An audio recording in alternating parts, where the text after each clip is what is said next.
Oh, isang tagay pa, Galina. Para tuloy-tuloy ang saya natin. Teka, kakatagay ko lang ah. Ako na naman.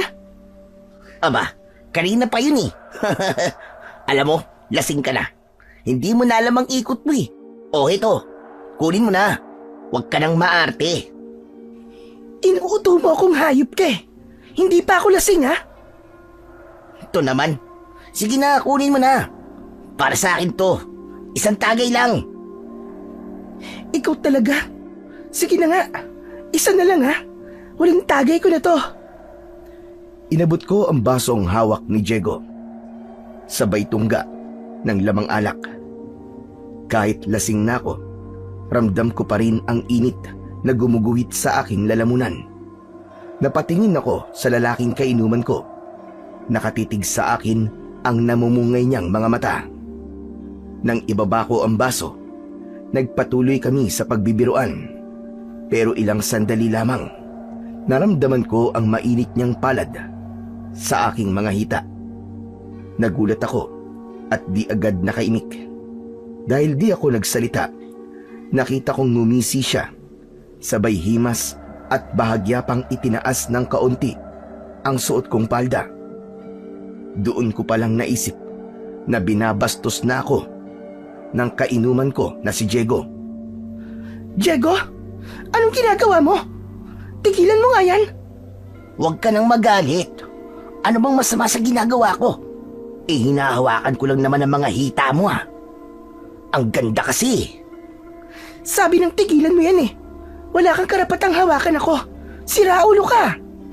Teka, ba't ka ba nagagalit? Close naman tayo, di ba? Close? Porkit close? Pwede mo na akong bastusin, ganun ba? Alisin mo na nga yung kamay mo sa hita ko. Babangasan kitang siraulo ka eh. Ang damot mo naman. Himas lang naman eh. Hindi niya inalis ang kanyang kamay.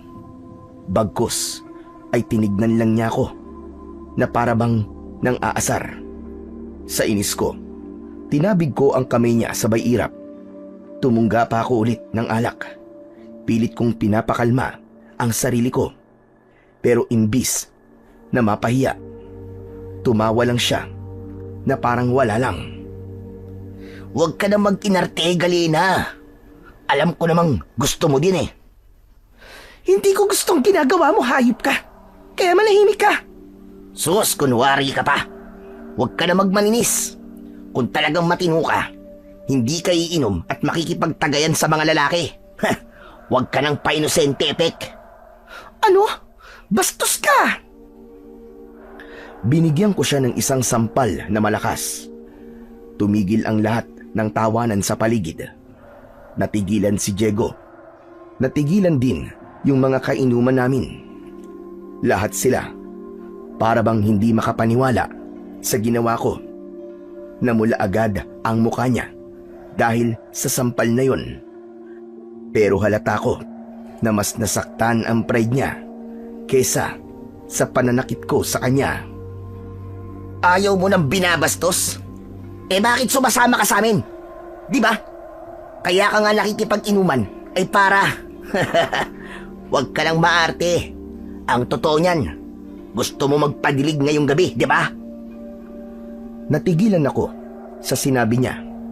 Wala akong naging reaksyon, kundi ang mapatanga at mapatitig sa kanya. Mapanukso ang mga tingin niya sa akin.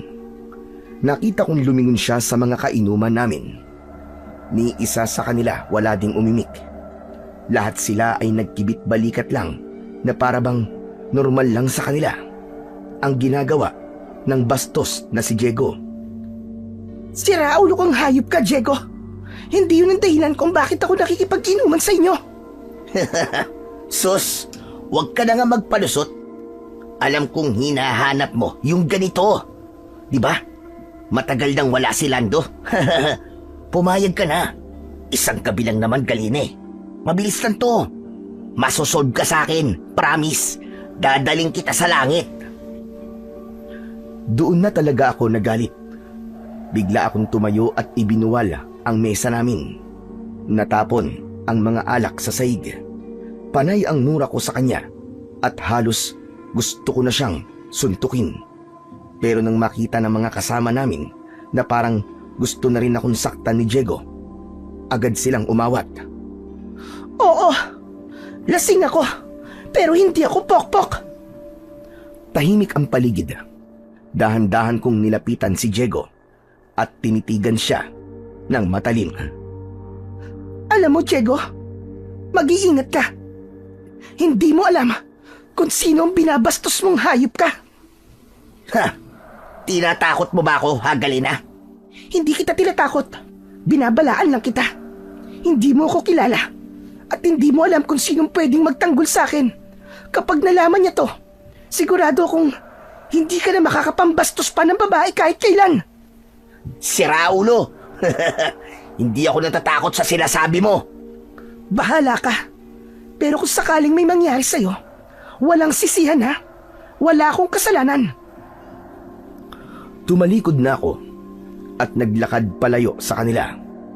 Wala man lang isa sa kanila ang nagmalasakit na samahan ako pauwi. Lahat sila nakatingin lang sa akin at may ilan pang nakangisi na parabang ako ang may kasalanan sa nangyaring yun. Binaliwala ko na lang yun at nagpatuloy na ako sa paglalakad. Pero dahil sa sobrang inis ko, hindi ko maiwasang magsalita habang naglalakad. At dahil sa tama ng alak, hindi ko na makontrol ang emosyon ko. Mga walang kwentang nilalang. Akala mo kung sino mga gwapo. Pwe, akala nyo, madadali nyo ako? Wag ako, mga tiyong. Solido. Hindi nyo ako mauuto. Mga siraulo kayo, mga ulol. Lasing na talaga ako noon. Umiikot na ang paligid sa paningin ko. Pero tuloy pa rin ako sa kakadaldal. Naglakad ako sa kalsada, pasuray-suray. Bigla akong ilan at napatingin sa unahan. Madilim doon kasi patay ang mga ilaw sa poste. Napansin kong parang may gumalaw sa likod ng puno. Sinong nandyan? Akala mo, matatakutin ako? Lasing ako, oo, pero hindi ako tuwag. Walang sumagot sa akin. Ilang segundo pa, napailing na lang ako at nagpatuloy sa paglalakad. Mga walang modo, mga bastos, mga pangit. Paglapit ko sa mga bahay, napansin kong may mga nagsindi ng ilaw at nagbukas ng bintana. Lahat sila tinitignan ako. O ano? Anong tinitingin-tingin niyo sa akin, ha? Ngayon lang ba kayo nakakita ng magandang lasing? Biglang may sumigaw na babae, si Aling Marites, na lumabas pa ng bahay niya. Nakapamewang pa siya habang tinitignan ako. Hoy, Galena! 2:00 na madaling araw, ba? Nakainom ka na naman. Ah, bakit? Inggit ka? Anong inggit na sinasabi mo? Diyos ko, babae ka. Bakit naman ako maiinggit sa'yo? Alam mo, mabuti pa. Matulog ka na. Eh kung ayoko pa? Anong ayaw mo pa? Pambihira. Umuwi ka na ka. Kanina pa naghihintay ang tatay mo sa'yo. Nako, mamamatay ang tatay mo dahil sa konsumisyon. Eh ano bang pakialam mo? Wala kang ambag sa buhay ko, kaya wag kang pakialamera. At wag kang manita. Paano hindi kita sisitahin? Ang ingay-ingay mo. Halos lahat ng tao dito naistorbo mo na. Hindi ka ba nahihiya niyan? Aba, bakit naman ako mahihiya? Wala naman akong masamang ginagawa. Kung naiingayan ka sa akin, wag kang makinig. Isarado mo yung tenga mo, Marites. Abat, sumasagot pa tong bastos na babae ito. Hindi mo ba alam na buong barangay ay napagkikismisan ka na? Kung hindi lang dahil sa tatay mo, matagal ka nang pinalayas dito. Wala akong pakialam sa inyo. Magkismisan kayo hanggat gusto nyo. Kaya ako, wag nyo din akong pakikialaman. Dito na nga lang ako nagiging masaya. Pinapakialaman mo pa? Masaya? Masaya ka pa sa lagay na yan na nag-ieskandalo ka kapag nalalasing. Hindi ka ba nahihiya sa mga tao dito Kababaeng tao mo pa naman. Ano bang problema mo sa pagiging babae ko? Babae ka. Hindi dapat ganyan ang inaasta mo. Eh ano naman kung babae ako? Hindi ba pwedeng uminom ang babae? Bakit? Pag yung anak mo si Diego ang naglalasing at nagwawala, hindi mo naman pinakikialaman ng ganyan ah. Aba, at bakit naman nasali ang anak ko sa usapan na ito? At saka Galena, lalaki yon. Natural lang na hindi yung kagaya mo. Kababaeng tao wala sigera, nakikipag-inuman sa mga lalaki. Alam ko na kung saan nagmana ang anak mo. Sa'yo. Parehas kayong matabil at madumi ang dila. Sabihin mo nga sa akin, Aling Marites. Pati ba, kamanya ka ng anak mo? Minana din niya sa'yo? Ano ka mo? Oh, gulat ka no? Alam mo ba kung bakit ako daldal ng daldal dito? Kasi nga, dun sa umpukan namin kanina, minanyak ako ng magaling mong bastos na anak. Huwag kang gumagawa ng kwento, ha? Bakit naman ako gagawa ng kwento? Wala naman akong balak na agawin ng korona mo bilang numero 1 tagagawa ng kwento dito sa baryo natin. Kung totoo man, na minanyak ka, kasalanan mo rin yon. Baka nga ikaw pa nagbigay ng motibo. Tignan mo nga yung ayos mo. Ang ikli-ikli ng palda mo. Tapos, pare-pareho pa kayong lasing. Aba, kahit sino naman lalaki, Galena, bibigay talaga. At talagang ipinagtanggol mo pa ang siraulo mong anak. Aba, natural. Anak ko yun eh. Lumayas ka na ka. Anak ng tupa, oo. Eh kung ayoko, mabuti pa lumabas ka dito. Gusto mo? Sampalin kitang bruha ka? Aba, bastos tong batang ito ah. Ang kapal na buka mo. Pinagsasabihan ka na maayos, ganyan ka pa. Che, pakialamera ka talaga. Makalayas na nga dito. Yan, ganyan. Lumayas ka na dito. At sa susunod, huwag ka nang dadaan dito. Kapag inulit mo pa to, magpapatawag na kami ng tanod para damputin ka. Eh di tumawag ka. Bakit akala mo ba? Natatakot ako sa tanod? Aba talagang, hinahabon mo ba ako? Oo, hinahamon kita. Halika, lumabas ka rito. Ay, wag na. Hindi kita papatulan at hindi kita kalibel. Anong hindi kalibel ang pinagsasabi mo? Ang sabi ko, hindi ko papatulan yung sabalang ugali mo. Wala kang respeto. Maski yata sa sarili mo, hindi mo na alam galangin. Pwe! Matagal na hong nawala yun sa buhay ko. Kaya wag niyo na akong pakialaman pa. Dahil hindi mo alam kung gaano kasakit mabuhay na wala ka ng pinaniniwalaang mabuti. Natigilan si Aling Marites sa sinabi ko.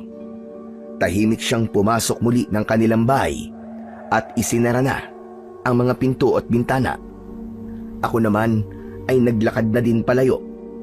Tahimik ang kalsada, pero ang ingay sa loob ng isip ko ay tila nagsisiksikan. Yung mga ilaw ng poste, nagmumukhang mga bilog na gumagalaw sa harap ko. Amoy alak ang hangin, o baka ako lang yun. Basta ang alam ko, mabigat ang dibdib ko. Para bang may gustong sumabog, pero wala akong lakas na ilabas. Umupo ako sa tabing kalsada. Malamig ang semento sa ilalim ko. Pero hindi ko na alintana. Ang mga lamok nagsisimula ng mga gat, pero wala na rin akong pakialam. Nailing ako habang hawak pa rin sa kamay ko ang isang bote ng alak. May konting laman pa.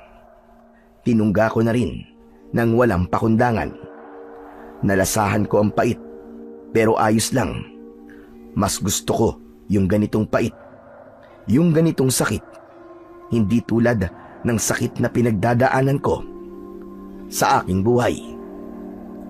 Pagkaubos ko ng laman, binitiwan ko na ang bote.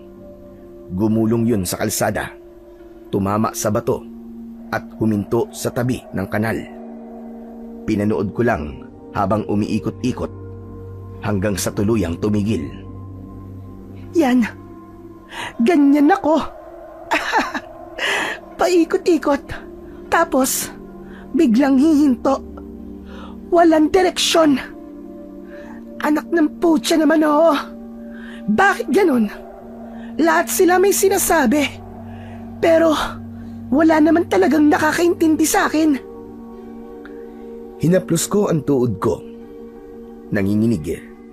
Hindi ko alam kung sa alak o sa hiya. Pero totoo, nakakahiya nga. Nakakahiya ang lahat ng mga ginagawa ko. Pero wala naman akong magawa dahil wala naman ibang makikinig sa akin. Napatingala ako sa langit. Madilim at walang bituin. Makauwi na nga lang at makatulog. Kung gigising pa ako edi ayos. Pero kung hindi na, edi wag. Hay nako, pesteng buhay to. Tumayo ako ng dahan-dahan at habang naglalakad ako papunta sa dulo ng kalsada, narinig kong may humintong motor sa tabi ko. Miss, mukhang napasobra ka. Ayos ka lang ba? Napahinto ako.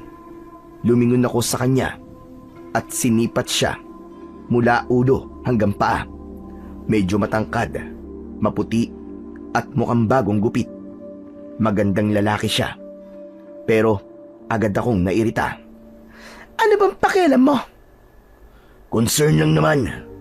Baka mapahamak ka eh. Madaling araw no, tapos madilim. Tapos nag-iisa ka pa. Wag mo nga akong pinakikialaman. Ano ka ba, pulis? Ang lakas ng loob mo. Hindi naman kita kilala. Tahimik lang siya habang tinitignan ko ng masama. Teka, ano bang pangalan mo ha? Sino ka ba? Hindi kita kilala. Bago ka ba dito? Hindi mo na kailangan malaman. Basta, gusto ko lang siguraduhin na makakauwi ka ng maayos. Halika, sumakay ka na sa motor ko. Ihahatid kita sa inyo. Ba't ang kapal ng mukha mo Hindi nga kita kilala Ba't ako sasama sa'yo? Sino ka ba ha? Wala akong masamang iniisip sa'yo, miss. Ihahatid lang kita sa inyo. Ituro mo sa akin kung saan ka uuwi. Ayoko! Huwag mo akong pilitin. Gusto mo yata ng away Sige, suntukan tayo dito.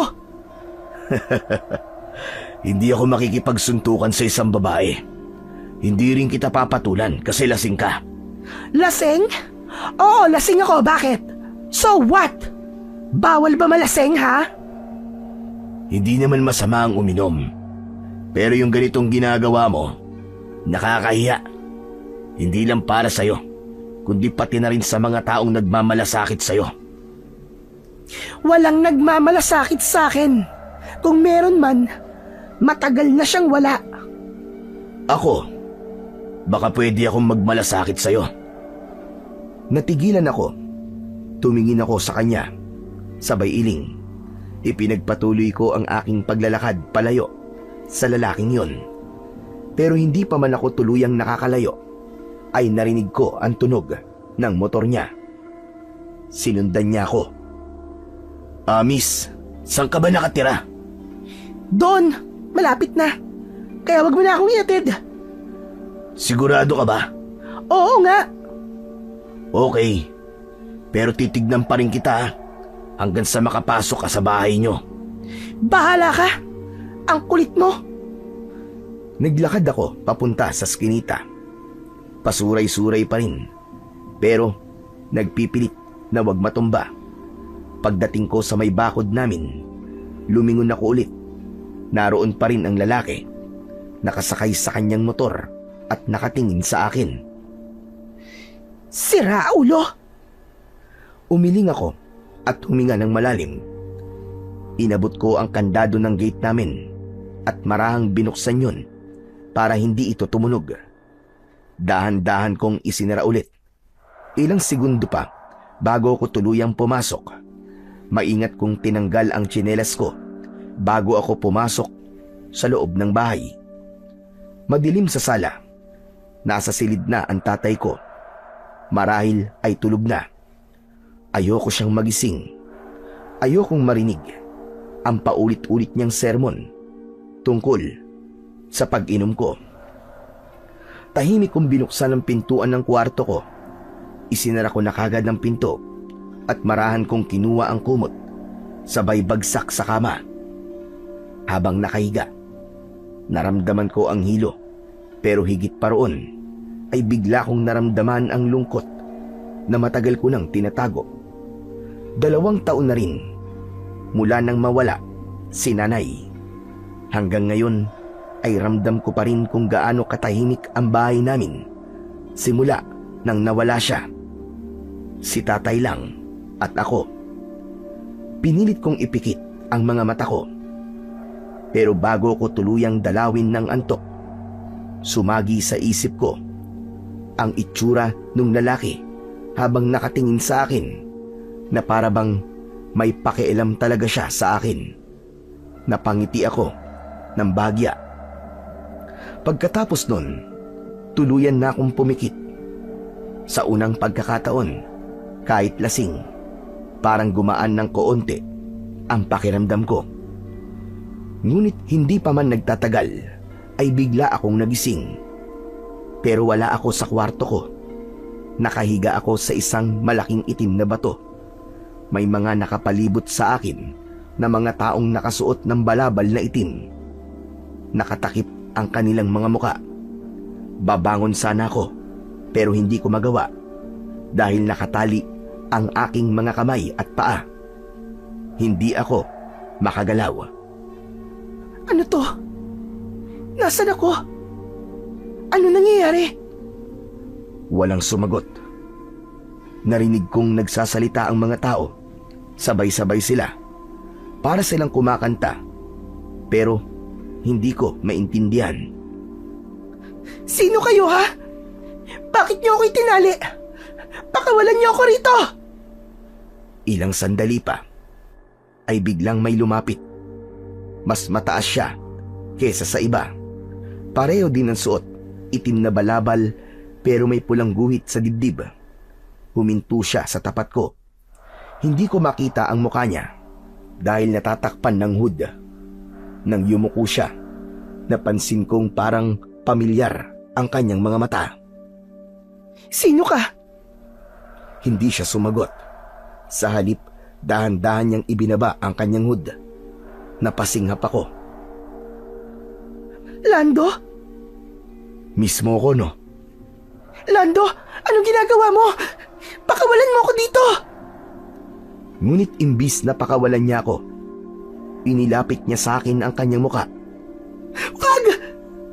Bigla niya akong hinalikan. Mabilis, marahas. Nanlaki ang mga mata ko. Tinangka kong umiwas pero wala akong magawa.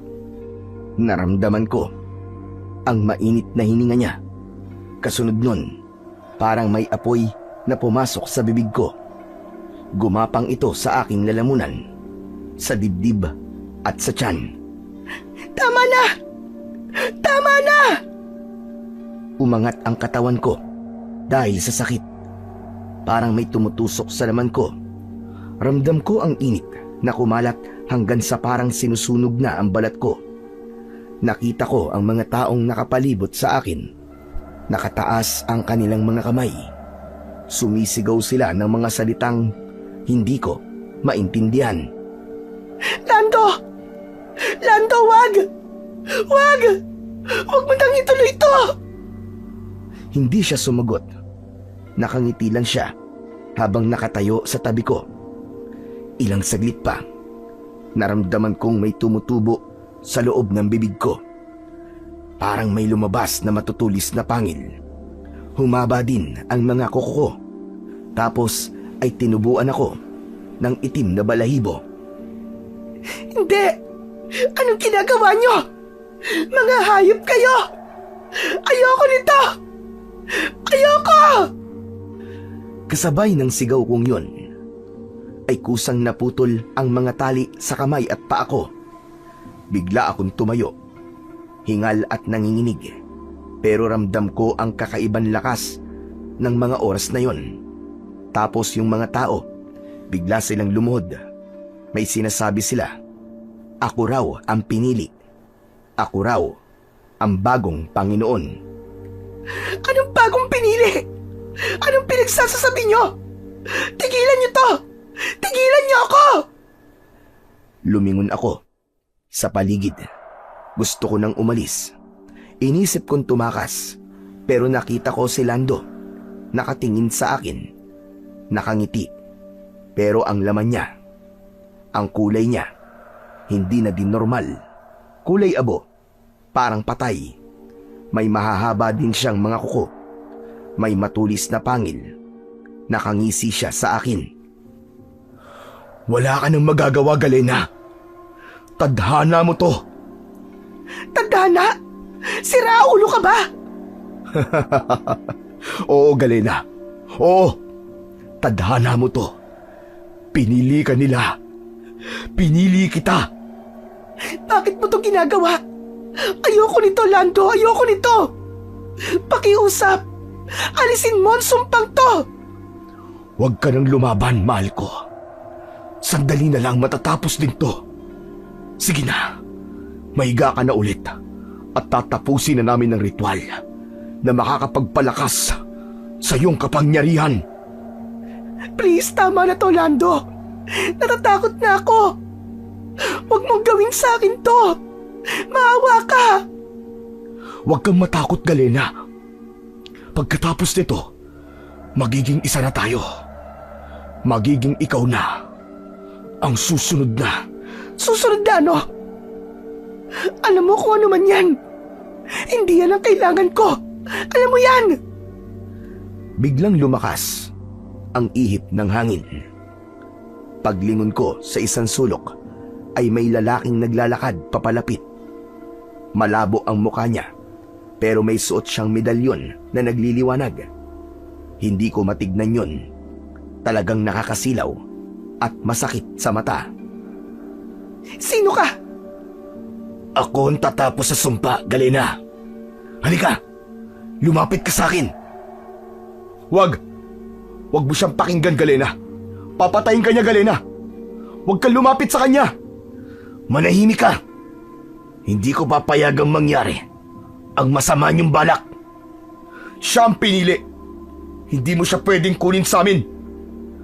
Nang sabihin yun ni Lando, biglang nagkagulo. Yung mga tao sa paligid, narinig kong nagsisigawan sila. Lalo akong nataranta. Hindi ko na alam ang mararamdaman ko ng mga oras na yon. Sobrang ingay. Tinakpan ko ang mga tenga ko.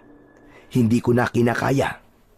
Para bang sasabog na ang ulo ko sa dami ng boses na nagsisigawan sa paligid. Tumigil na kayo!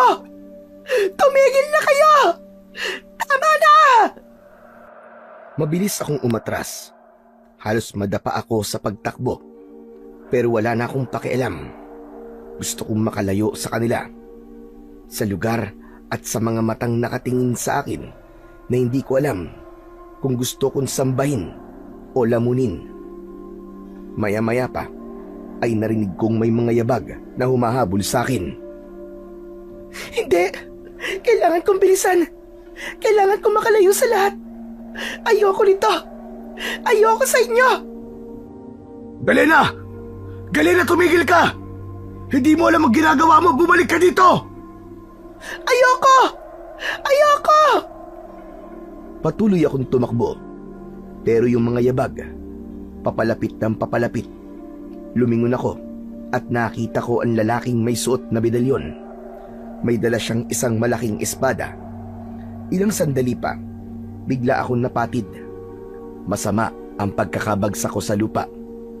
Hindi kagad ako nakatayo. Kitang-kita ko ang lalaki. Nung makalapit siya sa akin, ay agad niyang itinaas ang hawak niyang armas. Sandali! Anong gagawin mo? Patawarin mo ako, Galena. Pero kailangan ko tong gawin. Kung hindi, mas marami pang mamamatay. Anong ibig mo sabihin? Isa kang halimaw, Galema. At may dala kang sumpa sa baryo nyo. Kailangan mo mawala. Kailangan mong mamatay. Sandali, wag! Hindi ako halimaw! Hindi ko to gusto! Parang awa mo na! Wag mo akong saktan! Hindi ko din to gusto, Galena. Pero nandyan na yan. Hindi na mababawi. Pakiusap! Wag! Maawa ka! Walang isang kisap mata. Bigla niyang iwinasiwas ang dala niyang espada. Naramdaman ko sa aking leeg ang matalas at malamig na bakal. Sa pagkakataong yun, ay para bang bumagal ang oras. Agad na bumulwak ang dugo mula sa aking leeg. Nahulog ang ulo ko sa lupa at nagpagulong-gulong. Bigla akong napabangon. Isa pala yung masamang bangungot. Ang katawan ko nanginginig. Tuyong-tuyo din ang aking lalamunan. Agad kong hinawakan ang leeg ko. Buo pa naman. Walang laslas at lalong higit. Nakakabit pa din sa aking katawan. Diyos ko! Salamat po! Panaginip lang pala. Bumangon ako. Gusto kong uminom ng tubig. Dahan-dahan akong naglakad palabas ng pintuan ng aking silid. Paglabas ko ng pinto, hinanap ko kagad si tatay. Pero wala siya. Dumiretso ako sa kusina para uminom. Nang matapos ay sumilip ako sa labas. Umaga na pala. Tay? Tatay Ben? Walang sumagot sa akin. Lumabas ako ng bahay at hinanap siya sa aming bakuran. Pero wala din siya doon. Napakunot noo ako. Kadalasan kasi, kapag nahuhuli akong gumising sa tatay ko, ay nakikita ko na siyang abala sa mga gawaing bahay. Naghanap pa ako sa likod at ganun din sa harap ng bahay namin. Pero wala siya. Maya-maya pa ay napansin ko ang ilan naming kababaryo na nagtatakbuhan sa iisang direksyon. Lumapit ako sa may gate para makiusyoso. Isang bata ang hinarang ko at tinanong ko kung ano ba ang nangyayari. Nagulat ako nang sabihin niyang papunta siya sa ilog dahil meron daw doon natagpuan na bangkay. Bumilis ang tibok ng puso ko nang marinig ang sinabing yun ng bata. Kinabahan ako. Naisip ko ang aking tatay. Sinundan ko ang agos ng tao papunta sa may ilog. Diyos ko! Sino kaya ang biktima? Wag naman sana. Nang makalapit ako, ay nakita ko ang bangkay. Nakahandusay ito sa batuhan. Maputla na ang kanyang kulay. Tapos may malaking sugat ito sa leeg, pababa sa kanyang tiyan. Walang natirang lamang loob, para bang nilapa ng kung anong nilalang. Hindi pwede to. Hindi to totoo. Maya-maya pa, may narinig akong iyak sa gitna ng mga tao. Mukhang bagong dating lang din ito. Anak ko! Diego, anak ko! Diyos ko po! Anong ginawa nila sa anak ko? Diego! Niyakap niya ang katawan ni Diego. Nanginginig at umiiyak ng malakas. Sinubukan siyang aluin ng mga tao at ilayo sa bangkay, pero ayaw lumayo ni Aling Marites. Nagagalit siya, umiiyak. Halo ang kanyang emosyon. Hindi! Hindi ito totoo! Sino ang pumatay sa anak ko? Sino ang pumatay sa kanya? May ilang nagsalitang mga matatanda sa baryo. Ang sabi nila, biktima daw ng aswang. Napatitig ako sa mga tao. Tapos kay Diego at kay Aling Marites. Doon nagtama ang mga mata namin ng babae. Ikaw! Ikaw! Anong ginawa mo sa anak ko? Anong sinasabi niyo, Aling Marites? Tinatanong kita, anong ginawa mo sa anak ko? Hindi ba't ikaw lang ang nakaalitan niya kagabi? May sinabi ka sa akin bago ka umuwi. Anong ginawa mo sa kanya? Bakit mo siya pinatay? Hindi po. Hindi ko po pinatay si Diego. Hindi ko magagawa yan. Nauna akong umuwi sa kanila kagabi. At alam mo yan. May nagsalitang lalaki. Agad akong napalingon. Isa yon sa mga lalaking nakainuman ko kagabi. Sinabi niyang Pinagbantaan ko daw si Diego bago ako umalis. Hindi totoo yan. Hindi ko siya pinagbantaan ng ganyan. Oo, nagalit ako sa kanya. Pero hindi ibig sabihin nun, napapatayin ko siya. Oo, nag-away kami bago ako umuwi. Natural lang naman yon dahil nagalit ako sa pambabastos na ginawa niya sa akin. Pero hindi ako ang pumatay sa kanya. May ilang nagbulungan. Halata ang pag-aalinlangan sa mukha nila. Ang lahat ay nakatingin sa akin. Hindi man nila direktang sinasabi, pero alam kong ako na talaga ang pinagbibintangan nila. Teka, sandali lang mga kasama. Hindi niyo naman pwedeng basta-basta nilang akusahan ng anak ko nang walang matibay na ebidensya. Hindi mamamatay tao si Galena. Bigla akong napalingon sa nagsalita. Si tatay, nakita ko siyang nasa gitna ng mga tao. Galit siya, pero napansin kong nanginginig ang kanyang mga kamay. Nilapitan niya ako at agad na hinawakan ng kamay ko ng maigpit. Kilala ko ang anak ko. Matigas ang ulo, oo. Pero hindi siya mamamatay tao. Hindi siya kasing sama ng iniisip nyo. Kung may nangyari man kay Diego, hindi si Galena ang may gawa niyan. Hindi siyang may gawa. Sigurado ka ba, Ben? Walang kaaway ang anak ko, maliban sa kanya. Saka, galit na galit sa akin niyang kagabi. Pinagbantaan din niya ako, ah. Siguro, ay gusto niyang gumanti sa akin. Kaya niya pinatay ang anak ko. At bakit naman kita gagantihan, Aling Marites? Mababaw na away lang naman yun sa ating kagabi. Sinagot lang kita ng mga pabalang kasi gusto kitang inisin. Hindi sapat na dahilan yon para pumatay ako ng tao. Diyos ko naman. Alam ng Panginoong Diyos, wala akong ginawang masama. Tumigil ka na. Aminin mo na lang. Kahit pilit mong itanggi ito, lalabas at lalabas din ang totoo, Galena. Walang lihim na hindi nabubunyag. Napalunok ako nang marinig ang sinabi niya. Lumapit siya sa akin at halos ilang hakbang na lang ang layo namin sa isa't isa. Dinuro niya ang mukha ko. Magdasal ka na, Galena. Magdasal ka na. Dahil kapag napatunayan kong ikaw talaga ang may gawa nito sa aking anak, hindi ako matutulog hanggat hindi kita napaparusahan. Ipaghihiganti ko ang anak ko. Tandaan mo yan. Marites, tama na yan. Wala kang karapatang husgahan ng anak ko. Wala ka pang alam. Hintayin mo matapos ang investigasyon bago ka magsalita. Antayin mo mga pulis. Pulis! Wala akong tiwala sa mga yan. Anak ko ang pinatay. Anak ko ang nilapad ng kung sinong demonyo. At kung si Galena nga ang may kinalaman dito, hindi lang anak ko ang mamamatay. Lahat tayo. Kaya mga kababaryo, mag-ingat kayo sa Galena na yan.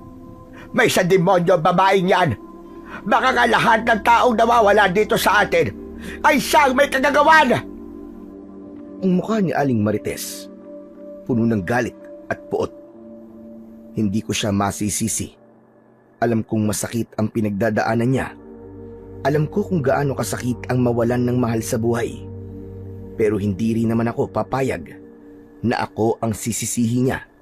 Sa salang, hindi naman ako ang may gawa. Sasagot pa sana ako, pero pinisil na ni tatay ang palad ko. Huwag ka na magsalita. Hayaan mo muna. Lalabas din ang totoo, anak. Tumango ako. Tama si tatay. Alam kong kahit anong gawin kong paliwanag, ay hindi na makikinig sa akin si Aling Marites. At yung mga tao, lahat sila nakatingin sa akin. Ang paraan ng tingin nila sa akin, pakiramdam ko, ako ang sinisisi nila. Pagkatapos nun, ay hinila na ako ni tatay palayo sa lugar na yon. Tahimik kaming naglakad. Wala ni isa sa amin ang nagsalita.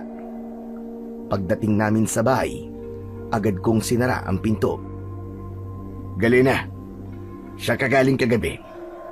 Totoo bang nakipag-inuman ka na naman? Opo, Kainuman ko po ang grupo ni Diego kagabi. Alam mo ba kung anong pinasok mong gulo, Galena? Paulit-ulit na lang to. Hindi ka pa ba natututo? Alam mong hindi maganda ang ginagawa mo, di ba? Tay, gusto ko lang naman pong makalimot kahit sandali. Makalimot? Sa anong paraan? Nakikipag-inuman ka sa mga lalaki? Pasensya na po, Tay. Pasensya.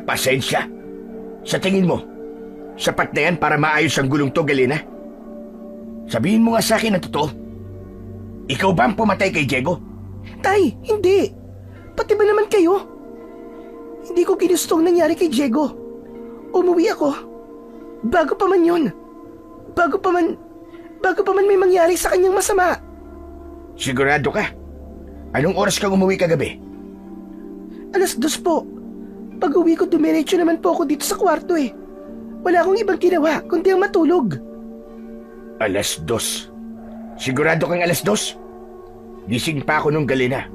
Imposibleng hindi kita maramdaman. Nag-iingat po akong pumasok, Tay. Hindi ko na po kayo inistorbo. Kasi alam kong nagpapahinga na po kayo. Magaling kang magpalusot, ha? Sige. Sana nga, anak. Sana wala ka talagang kinalaman sa nangyari sa anak ni Marites. Dahil kapag may kinalaman ka nga, hindi ko alam kung paano pa kita ipagtatanggol. Hindi ako pwedeng magsinungaling para lang iligtas ka at pagtakpan. Tay, wala akong kasalanan. Hindi ako pumatay sa kanya. Hindi ko siya pinatay. Sana nga, anak. Pero alam kong hindi titigil si Marites na idawit ka dito. Kilala ko ang tabil ng dila nun. Hindi siya paaawat, anak. Kung sana man lang kasi, hindi ka na sumama sa mga yun eh. Eh di sana, wala ka sa ganitong sitwasyon. Pero Tay, hindi ko nga kasalanan. Hindi ko rin ginusto itong mangyari. Alam ko. Pero hindi sapat na ganyan lang ang sabihin mo. Ngayon, mainit na ang tingin ng tao sa'yo. Lahat sila hinuhusgahan ka na. Magbago ka na, Galena. Dahil kung hindi, baka sa susunod, hindi nalang salita ang ipupukol sa'yo. Baka bato na. Natahimik ako sa sinabing yun ni tatay. Madaling isipin ang bagay na yon na magbago pero mahirap gawin. Anak, ilang beses na kitang pinagsabihan. Hindi masamang uminom paminsan-minsan. Pero yung halos gabi-gabi ka na lang dyan sa labas at nakikipag-inuman kung kani-kanino, aba hindi normal yun. Maliit lang ang baryo natin. Lahat ng galaw mo, pinag-uusapan. Alam ko naman yun, Tay. At wala naman akong pakialam kung pagchismisan nila ako eh. Okay lang sa'yo? Eh paano naman ako? Ako ang nakakahiya, anak. Alam mo ba kung ano sila sabi nila? Hindi raw ako marunong dumisiplina ng anak. Wala raw akong kwentang ama. Tay, hindi ko sinasadyang mapahiya kayo. Hindi mo sinadya, pero paulit-ulit mong ginagawa. Galena, kung buhay pa ang nanay mo, siguradong masasaktan yun sa mga pinaggagawa mo. Tama na po. Tama na, Tay. Gusto mo akong tumigil? Sige, titigil ako. Pero huwag ka na rin uminom ng alak. Huwag ka na rin munang lalabas. Kung gusto mong manahimik ang buhay mo, dito ka lang sa loob ng bahay. Tama na ang gulo, Galena. Ayoko na. Naiintindihan mo ba? Opo, Tay. Mabuti. Itong tatandaan mo. Kapag nakarinig pa ulit ako ng reklamo tungkol sa'yo, hindi na kita ipagtatanggol. Bahala ka na sa buhay mo. Pagkatapos sabihin yon, ay lumabas na si tatay. Dumiretso ito sa likod ng bahay. Marahil ay haharapin na nito ang mga inaalagaan niyang mga gulay. May maliit na gulayan kasi siya sa likod. Doon siya nagpapalipas ng oras kapag may hindi kami pagkakaunawaan. Naiwan ako sa loob ng bahay sa may sala. Umupo ako sa isang lumang silya. Doon ko sinimulang alalahanin ang mga nangyari kagabi.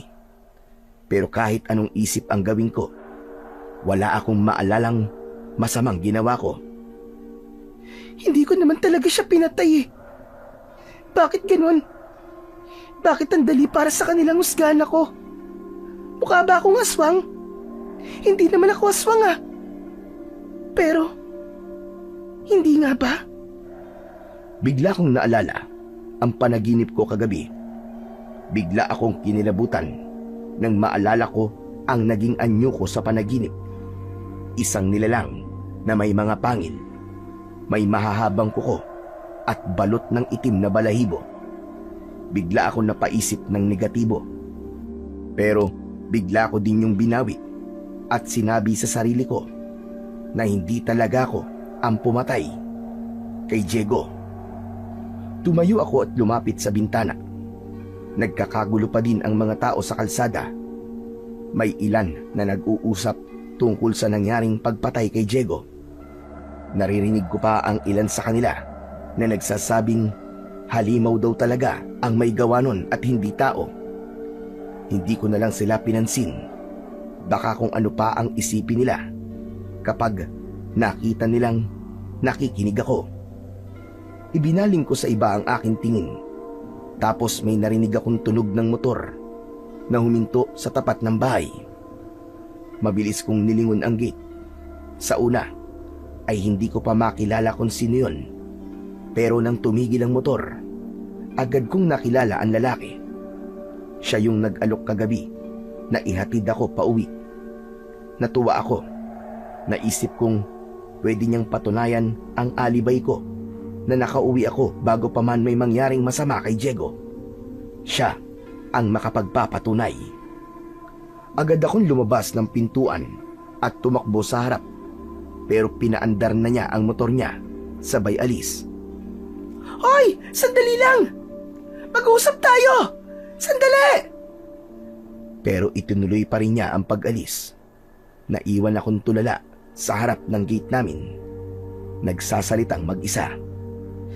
Bakit siya umalis? Ayaw niya akong kausapin? Bumalik na ako sa loob ng bahay.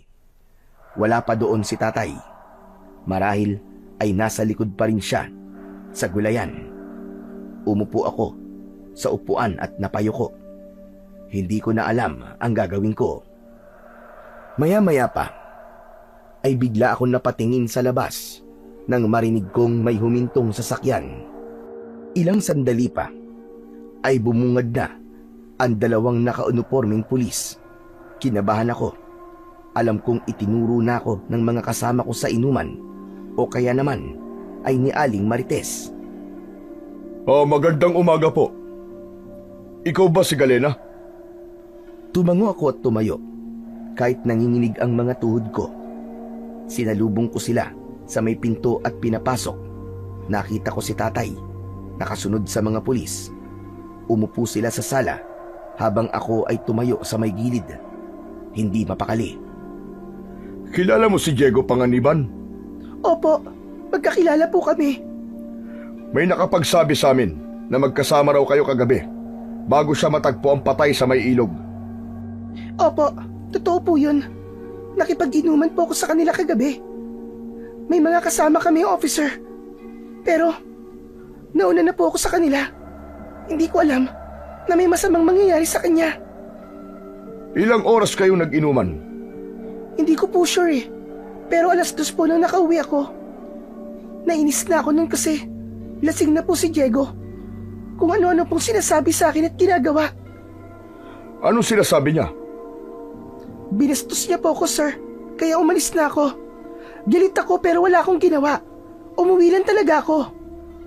May makapagpapatunay bang umuwi ka nga ba kagabi? Ako ho, sir. Pinagbuksan ko ho siya ng pinto kagabi. Bigla ako napatingin kay tatay. Hindi ko inaasahan na magsisinungaling siya. Taliwas sa sinabi niya kaninang pababayaan na niya ako at bahala na ako sa buhay ko. Tinigdan siya ng mga pulis. Parang sinusuri kung nagsasabi ito ng totoo o kung walang itinatago. Wala ho akong masamang ginawa sa kanya, sir. Pagdating ko dito sa bahay, diretso na po ako natulog. Pero, alam mo ba sabi ng mga kainuman mo ay sinundan ka ni Diego kagabi? Hindi ka ba niya naabutan? Hindi ba kayo nagkita? Hindi niya po ako sinundan, sir. Naiwan siya. Kanino galing yung kwentong yan? Yun ang sabi ng mga kainuman niyo kagabi. Kung totoo man yan, hindi ko alam na sumunod siya. Hindi talaga, sir, maniwala kayo. Baka naman hindi mo lang maalala kasi lasing ka. Kahit lasing ako, sir, alam ko po ang ginagawa ko. Sir, tanda ko lahat ng mga nangyari. Saka, bakit ba akong tinatanong nyo, ako ba ang suspect? Sa tingin nyo, magagawa kong patayin si Diego sa karumal-dumal na paraan? May mga ebidensya na kaming nakuha sa lugar na pinangyarihan ng krimen. Kung ikaw ay may gawa, umamin ka na habang maaga pa. Wala akong aaminin, sir. Mag-imbestiga kayo ng mabuti para mahuli ninyo ang tunay na salarin. Sige ho. Kung wala pa kayong maalala ngayon, ayos lang. Ipapatawag ka na lang namin ulit kapag kailangan. Makipagtulungan ka sana, Galena. Asahan niyo po, sir. Malinis naman po talaga ang konsensya ko. At gusto ko rin po mabigyan ng hustisya si Diego kahit hindi siya naging mabuti sa akin. Tumango ang pulis na kausap ko. Maya-maya pa ay tumayo na silang dalawa at nagpaalam. Nang makaalis na ang dalawang pulis, nakita ko si tatay nakatitig ng masama sa akin. O ano? Kita mo na? Ano, masaya ka ba? Uminom ka ulit mamayang gabi, sige. Hindi na kita pipigilan. Magpakalango ka. Tay, Nilapitan ko si tatay at mabilis na niyakap. Pinatunayan niya ang aking alibay na umuwi nga ako ng normal kagabi. Pero kahit ganun ay ramdam ko pa rin ang panlalamig niya. Hindi niya ako niyakap pabalik. tay, salamat. Hindi mo kailangan magpasalamat. Ang gusto ko lang, anak, ay tumino ka. Tigilan mo na yung bisyo mo na yan. Wala namang magandang maidudulot yan sa'yo eh. Hindi ako nakasagot. Nakatungo lang ako habang nakayakap pa rin sa kanya. Alam kong nasaktan ko na naman siya. Patawad po, tay. Hindi ko naman po ito ginusto. Eh sino ba ang may gusto niyan? Hindi ka naman kasi marunong makinig eh. Kung nakinig ka sa akin nun, hindi ka sana nadadamay sa gulo. Umatras siya ng dahan-dahan sabay iling. Kita ko sa mukha niya ang labis na pagkadismaya at pagod. Yung uri ng pagod na hindi lang dahil sa mga trabaho niya, kundi dahil sa pagpapalaki niya ng isang anak na palaging pasaway. Tay, maniwala po kayo sa akin. Kahit naman po ganito ako, hindi ako ang pumatay kay Diego. Sana nga, anak. Sana nga. Pero paano mo makukumbinsi ngayon ng mga tao na wala kang ang kasalanan? Lalo na si Marites. Sigurado kong hindi ka titigilan nun. Pagkasabi nun, kinuha niya ang sombrero sa mesa at lumabas ng bahay. Naiwan akong mag-isa sa sala, nakatitig sa pinto. Hindi ko alam kung maiiyak pa ako o magagalit. Sa labas, narinig kong nag-uusap ang mga tao. May mga babae na panay pa ang silip sa loob ng bahay namin. Pinag-uusapan nila ako. At ako talaga ang pinaghihinalaan nila. At yun ang pinakamasakit. Hindi ko alam kung paano ko pa mapapatunayan na hindi ako ang may sala. Pinikit ko ang mga mata ko at huminga ng malalim. Gusto kong sumigaw. Gusto kong sabihin sa kanila na mali sila. Pero alam kong kahit anong sabihin ko, hindi nila pakikinggan. Lumapit ako sa bintana, sa kabila ng takot at kahihiyan. Bigla kong naalala ulit yung lalaki na naghatid o sumunod sa akin kagabi. Kung sakaling makita ko siya ulit, baka siya lang ang tanging makapagpapatunay na nagsasabi ako ng totoo. Siya lang ang pwedeng magligtas sa akin sa lahat ng ito. Sana bumalik ka. At sana, tulungan mo ko. Ilang minuto ang nakaraan. Matapos umalis ang mga pulis, biglang may malakas na sigaw akong narinig mula sa labas ng bahay. Pagdungaw ko sa bintana, si Aling Marites pala. Galit na galit siyang sumugod. Lumabas ka dyan, Galena! Mag-uusap tayo dalawa! Aling Marites, wala naman po tayong dapat pag-usapan eh. Hindi ako ang pumatay sa anak nyo. Kaya wag nyo akong paginitan. Sinungaling ka! Hindi lahat maloloko mo, Galena! Alam ko may tinatago kang kababalaghan. Sisirain ko ang buhay mo! Sinusumpa ko! Tama na ho. Wala naman kayong ebidensya para pagbintangan nyo ako. Huwag nyo akong isumpa ng ganyan. Wala pa siya ngayon.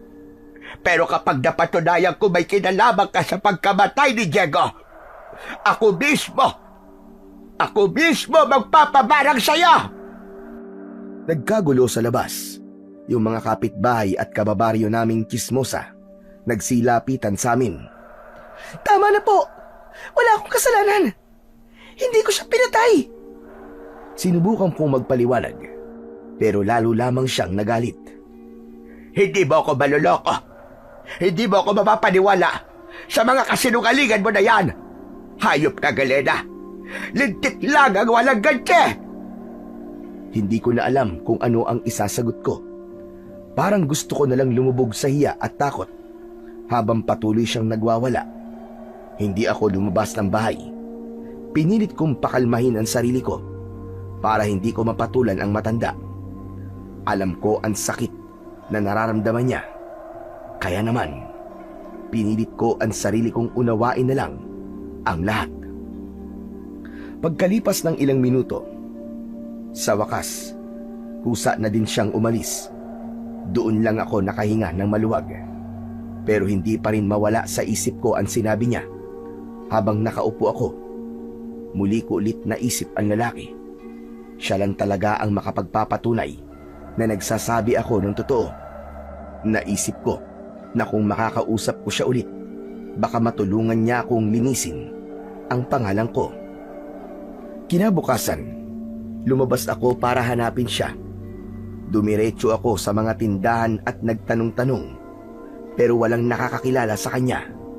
Hanggang sa napadaan ako sa bahay ng kapitan at doon ko nakita ang lalaking hinahanap ko.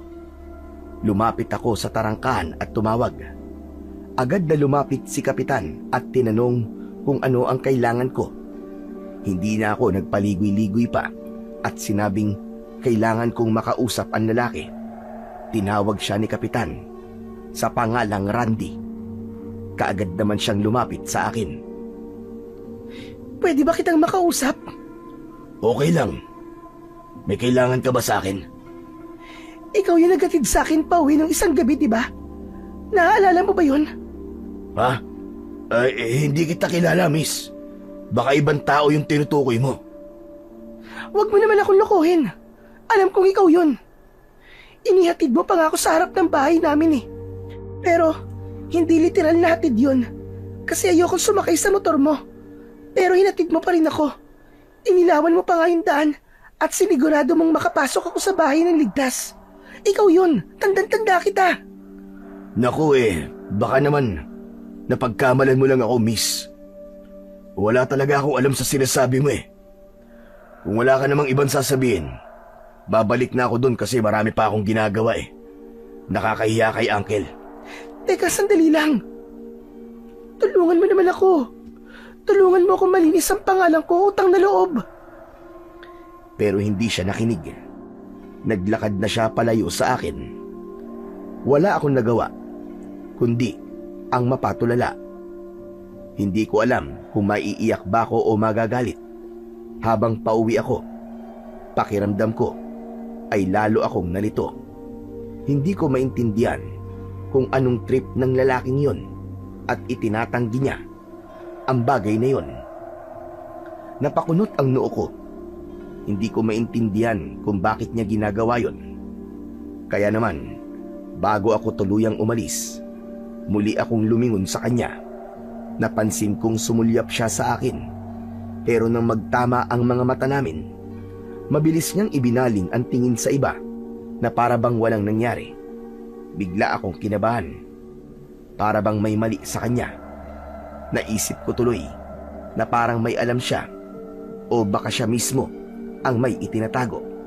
At sa isip ko, kahit na anong mangyari, kailangan kong malaman kung sino talaga siya at kung anong kinalaman niya sa pagkamatay ni Diego. Simula noon, hindi na siya nawala sa isip ko. Hanggang isang gabi, naisipan kong uminom. Galing ako sa tindahan, bumili ng isang bote ng gin. Uuwi na sana ako para dun na lang sa bahay mag-inom. Pero bigla kong nakita si Randy na naglalakad papasok sa isang iskinita. Agad akong nagdesisyon na sundan siya. Nakita kong papunta siya sa gubat. Maingat ang aking mga hakbang.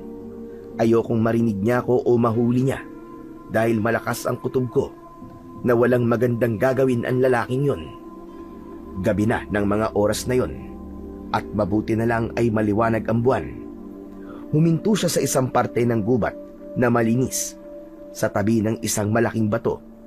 Doon ko siya nakita, nakayuko at gumuguhit sa lupa. Paikot hanggang sa mabuo ang isang malaking bilog.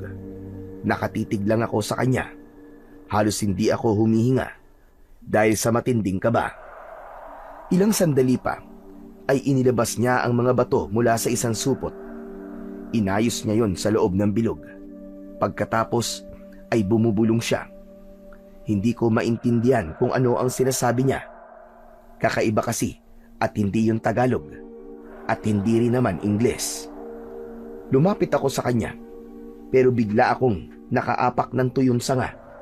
Agad akong yumuko at nagtago sa mga matataas na damo. Narinig ko ang mga yabag niya na papalapit. Halos hindi ako makahinga. Ilang segundo ang nakalipas. Sumilip ako ulit.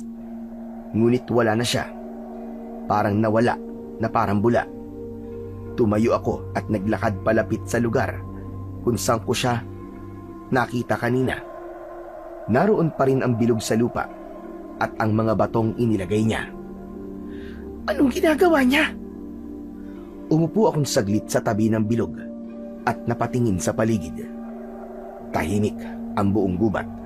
Pero sa gitna ng katahimikang yun, ramdam na ramdam kong may nanonood sa akin. Mabilis akong tumayo at tumakbo pabalik sa daan pauwi. Nang marating ko ang gilid ng gubat, hingal na hingal ako. Nagpatuloy ako sa pagtakbo hanggang sa makarating ako sa bahay. Agad kong isinara ang pintuan at isinandal ang sarili ko roon. Hinawakan ko ang dibdib ko dahil mabilis ang tibok ng puso ko. Hindi ko alam kung anong klaseng tao ang lalaki na yon. Pero isang bagay ang sigurado ko, hindi siya ordinaryo. At dahil sa tensyong nararamdaman ko, mabilis kong binuksan ang alak at tinunggayon. Biglang lumitaw si tatay sa harapan ko. Umiinom ka na naman? Tay, pampakalma lang po. Pampakalma? At ano naman ang dapat mong ikalma, Galena?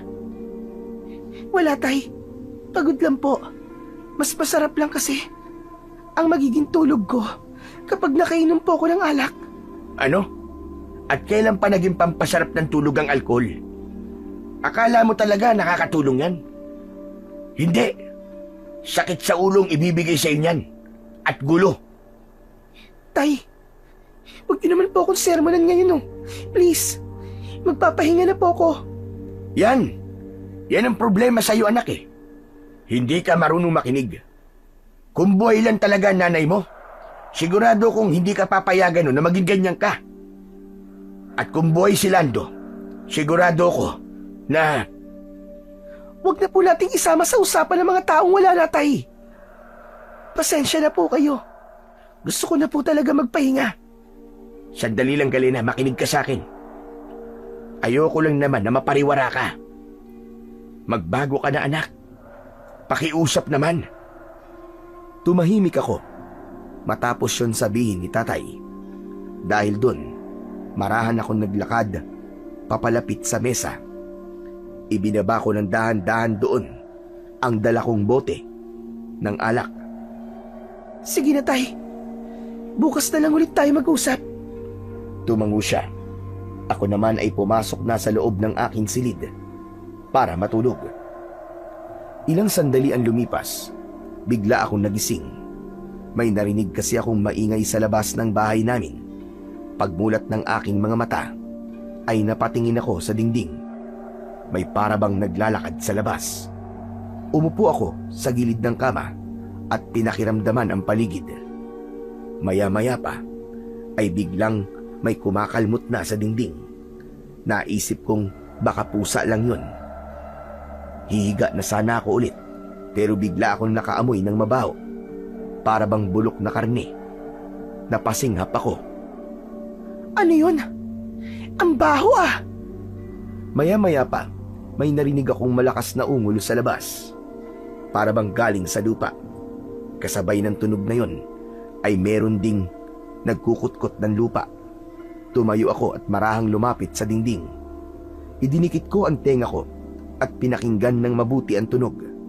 Pero hindi ako nakontento. Lumabas ako ng kwarto ko at balak ko sanang buksan ang pintuan sa sala. Pero sinilip ko kung ano ang nasa labas. Pero biglang nakita ko si tatay na nasa kusina. Bitbit ang kanyang matalas na itak. Huwag mong buksan yan, Galena. Tay, gising ka pa? Oo. At kanina ko pa naririnig yung mga pesteng nasa bakuran natin. Ano po ba yung mga nasa bakuran natin? Mga magnanakaw po ba? Hindi. Halika dito. Lumayo ka dyan sa may pinto. Bilisan mo. Sumunod ako kagad sa sinabi ni tatay. Lumapit ako sa kanya at napansin kong seryoso ang kanyang muka. Maigpit pa rin ang hawak niya sa kanyang itak at kita sa mga mata niya ang kaba. Hindi siya kumilos ng basta-basta. Nakatingin lang siya sa pinto. Pinakikiramdaman ang tunog sa labas. Kita ko kung paanong gumalaw ang panga niya. Maigpit, tila pinipigilan ang sarili na magalit o matakot. Tay, ano po ba kasing nangyayari? Hindi siya kagad sumagot. Bagkus ay siya naman ang lumapit sa pinto. Dahan-dahan niyang itinapat ang tenga niya roon. Maya-maya pa ay lumingon siya sa akin. Maputla ang mukha niya. Parang biglang nawalan ng dugo. Masama to, anak. Hindi tao nasa labas. Ano pong ibig niyo sabihin, Tay? Kilala ko ang amoy nila. Pati ang kanilang mga tunog. Anak, mga aswang ang nasa labas. Pero bakit? Anong kailangan nila? Ano? Anong aswang? Tay naman eh. Huwag nga kayo magbiro ng ganyan. Totoong sinasabi ko, Galina. Nung bata pa ako, nangyari ng ganito. May mga aswang na nanggulo sa baryo namin noon. Tandang-tanda ko ang lahat ng detalye. Hinding-hindi ko yun makakalimutan. Hindi ako nakakibo. Biglang bumigat ang dibdib ko. Naalala kong bigla ang aking panaginip. Hindi. Hindi maaari, Tay. Napatingin sa akin ang tatay ko. Nagtataka siya kung bakit ganun na lamang ang reaksyon ko. Lito, takot at malalim ang hininga. Biglang may malakas na kaluskos sa labas. Kasunod ang malalim na ungol at alulong ng mga aso. Anong gagawin natin? Hindi sila pwede makapasok dito sa loob, Tay. Lumapit ulit ang aking tatay. At sa tabi ko, paulit-ulit niyang sinabi na wag akong aalis sa tabi niya. Muling kumalabog ang dingding. Mas malakas. Parang may kung anong malakas na nilalang na gustong wasakin ito. Ilang sandali pa ay bigla akong napasigaw nang biglang umuga ang bubong ng bahay namin at mula sa kisame ay may mga alikabok na bumagsak. Hinawakan ako ni tatay sa balikat. Maigpit habang dahan-dahan siyang umabante sa gitna ng sala. Tibayan mo ang loob mo, anak. Malalampasan natin ito. Manalangin ka. Isang malakas na kalabog pa ang aming narinig at tuluyang nawasak na nga ang dingding. Pagtingin namin, agad na bumungad ang tatlong nilalang na akala ko'y sa panaginip ko lang makikita. Mabalahibo ang kanilang katawan malangis at madulas. Meron silang mahahabang kuko. Matatalas ang mga pangil, mahahabang dila at naglalaway na bibig. Mabaho ang amoy nila, para bang amoy na nabubulok na karne. Halos masuka kami ni tatay. Higit sa lahat, mapupula at nagbabaga ang kanilang mga mata. Nanginginig akong umatras. Hindi ko maigalaw ang katawan ko sa sobrang takot. Tay! Mga aswang nga! Oo, kaya huwag kang lalayo sa akin, anak. Kahit anong mangyari, huwag kang tatakbo. Habang nagsasalita siya, may narinig pa akong kaluskos mula sa likuran nila. Nang tignan kong mabuti, may mga anino na papalapit. Napagtanto kong hindi lang 3 ang mga aswang. Marami sila. Nang biglang sumigaw ang isa sa kanila, halos mabingi ako. Para silang hayop na galit. Kasunod nun, sabay-sabay silang gumalaw, palapit sa amin. Agad na sumugod si tatay. Isa sa mga aswang ang agad niyang nataga. Pero hindi man lang nito ininda ang sugat. Sa halip ay napatingin ito kay tatay. Nakangisi at umungol ng malakas. Lumayas kayo dito sa bahay ko! Magsilayas kayo! Biglang bumukas ang mga bintana namin at nakita kong sumilip doon ang napakarami pang nilalang. Ay! Ang dami nila! Diyos ko! Hindi natin sila kaya! Galena, tumakbo ka sa kwarto mo, bilisan mo! Pero huli na. Isang aswang ang agad na nakalapit sa akin at hinawakan ako sa aking kamay. Bitiwan mo ako, hayop ka! Tay! Tulong! At sa sandaling yon, nagsimula na ang pinaka nakakatakot na gabing dumating sa buhay naming mag-ama. Bitiwan niyo ang anak ko! Mga hayop kayo! Galena! Galena! Tay! Biglang kinalmot ng aswang si tatay sa braso. Napasigaw siya sa sakit at nabitiwan ang hawak niyang itak. Napasigaw din ako at mabilis na binawi ang kamay ko sa aswang. Mabilis akong nakalapit kay tatay pero hindi ko alam kung paano ko siya matutulungan. Nakita kong dumadaloy ang dugo sa braso niya. Malalim ang sugat at nangitim kagad ang paligid. Pilit niyang inaabot ang itak sa saig. Pero bago pa niya ito makuha, may isang aswang ang biglang tumalon sa tabi namin at hinablot muli ang braso ko. Mabilis akong hinila ng nilalang na yon. Halos mapunit ang suot kong damit. Sinubukan kong muling kumawala pero parang bakal ang nakahawak sa akin. Bitiwan niyo ang anak ko! Mga demonyo kayo! Bitiwan niyo ang anak ko! Sumugod si tatay kahit duguan ang braso. Pero napaatras siya nang muling umatungal ng ungol ang aswang. Sinubukan kong kumapit sa poste ng bahay namin. Pero isa pang nilalang ang lumapit sa likod ko.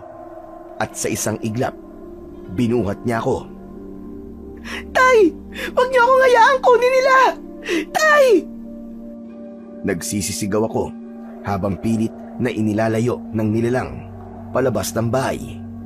Ramdam ko ang malamig nitong balat at ang matapang na amoy niya. Narinig ko pa ang tatay ko na sumisigaw bago kami makalayo. Galena! Ang anak ko! Ibalik niyo ang anak ko, mga hayop kayo! Nawalan na ako ng pag-asa. Wala na akong magawa kundi ang umiyak. Walang gustong tumulong sa amin na kapitbahay. Ngunit isang himala ang nangyari. Biglang may malakas na tinig. Bitiwan niyo siya! Bigla akong binitiwan ng aswang at nalaglag ako sa lupa. Paglingon ko, nakita kong may 3 armadong lalaki sa harap namin nung aswang. Si Kapitan at may 2 siyang kasama. Isa na dito, ang binatang si Randy. Mabilis siyang kumilos. Hawak ang mahaba niyang espada. Kasunod niya si Kapitan at isa pang tanod na si Pido. Parehong may mga dalang itak. Tumabi ka na dyan, Galena! Kami na ang bahala rito! Sa isang iglap, sumugod ang unang aswang. Mabilis at mabangis. Tinamaan ito ni Randy sa leeg at bumulwak ang itim na dugo nito. Gumulong ang napugot na ulo sa tabi ko. May isa pa uling aswang ang sumugod at tumalon papunta sa kanya, pero mabilis siyang lumuhod at sinaksak ito sa tagiliran. Kumilos ang dalawa niyang kasama. Tinamaan ng ibang aswang sa balikat at hindi na nila tinantanan ng saksak hanggang sa ang mga ito ay tuluyang bumagsak. Randy! Sa likod mo! Bigla akong napasigaw nang makita kong may papasugod na aswang sa likod ng lalaki. Paglingon ni Randy ay agad siyang sinunggaban ng aswang at tangkang kakagatin sa leeg. Mabuti na lang at mabilis siya. Nasangga niya ang ulo ng aswang gamit ang kanyang espada. Sinaksak niya ito sa tiyan. Umungol ang aswang at nagsimulang mangisay bago tuluyang bumagsak. Nagpatuloy ang labanan. 3 pang aswang ang lumitaw, pero hindi na natuloy ang pagsugod ng mga ito nang marinig nilang may mga tao pang paparating. May mga dalang sulo at may mga hawak na sandatang pamatay sa aswang. Tapusin na natin to! Ngunit ang mga natitirang aswang, nagsimula na silang umatras. Umaatras sila! Habulin nyo! Dali! Huwag nyo nga hayaang makatakas! Ngunit ang mga aswang, bigla silang nagbago ng anyo. Naging ibon silang lahat at lumipad ng mataas, papunta sa direksyon ng gubat. Mabilis na lumapit sa akin si Randy at aalalayan sana akong tumayo, pero hinawi ko ang kanyang kamay at tumayo akong mag-isa. Mabilis akong tumakbo pabalik ng bahay. Tay! Ayos ka lang ba? Tay! Ang dami mong dugo! Galena, ayos lang ako anak. Ang braso mo, Tay! Kailangan magamot ka agad yan! Wala tayong gamot anak. Hindi ito ordinaryong sugat lang. Dahil nararamdaman ko yung parang apoy na mainit na gumagapang sa laman ko. Kaya niyo po yan, Tay! Hahanap ako ng paraan! Hihingi po ako ng tulong! Huwag ka na munang lumabas. Baka balikan ka nila anak. Teka, paano ka nga pala nakatakas sa mga aswang na yun? Tinulungan po ako nila, Kapitan, Tay. Nasa labas sila, saktong nagro-ronda, kasama ng mga tanod. Salamat sa Diyos, anak. Makinig ka. Kung may mangyari mang masama sa akin, ipangako mo, anak, na aayusin mo na ang buhay mo. Maging matatag ka sa buhay, anak. Tatay naman eh. Ano ba sinasabi niyo? Walang mangyayari sa inyo, Tay. Hindi ko hahayaan na maulit ang nangyari kay nanay sa inyo. Hindi. Hindi ako papayag. Anak, hindi ko hawak ang kapalaran ko o ang kapalaran ng nanay mo. Pero kung ito ang gusto ng Diyos, ayos lang anak. Tatanggapin ko. Kaya kung sakali man, Tama na po, Tay. Huwag niyo na pong tapusin yung sasabihin niyo. Hindi ako papayag. Hindi! Hinawakan ko ang braso ni tatay. Sinubukan kong pigilan ang pagdurugo gamit ang malinis na damit. mahal na mahal kita anak. Ano ba, Tay? Itigil niyo na nga po muna ang pagsasalita niyo. Magpahinga ka lang, Tay. Hahanap ako ng gamot. Dahan-dahan akong bumitaw kay tatay upang puntahan sana si Aling Rosa, ang nag-iisang albularya sa baryo namin. Pero nag-alala ko nang biglang pumikit si tatay at tila nawalan ng malay. Tay!